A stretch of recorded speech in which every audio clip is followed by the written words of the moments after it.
critère de différence entre fer et acier, c'est la capacité ou non à être trempé. Voilà, ça c'est la première définition. Maintenant, on parle beaucoup aussi de rémanence magnétique.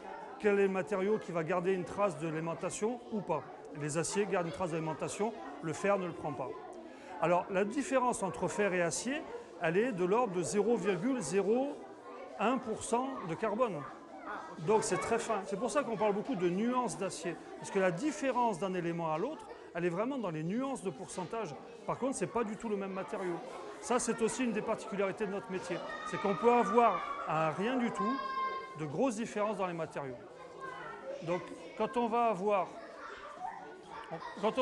les aciers, donc on va avoir un alliage fer-carbone. Pour avoir les aciers inoxydables, on va rajouter là-dedans, les premiers aciers inoxydables, on a rajouté du nickel et du cobalt.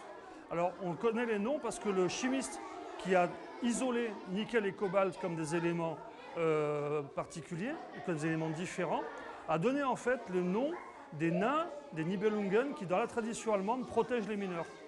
Parce qu'ils avaient cette légende que la nuit, il y avait des nains qui venaient et qui renforçaient les boiseries, qui aéraient les coups de grisou, qui aidaient les mineurs. Et le nom des deux nains, c'était nickel et cobalt.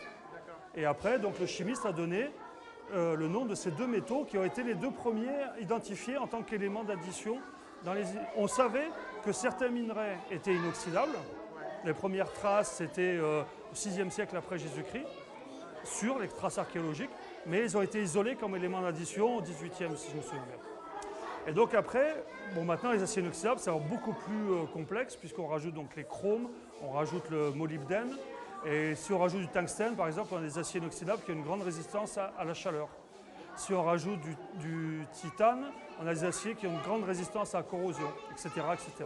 Et on considère qu'on double les produits acier, donc le produit acier, la quantité des produits aciérés double tous les 5 ans à peu près.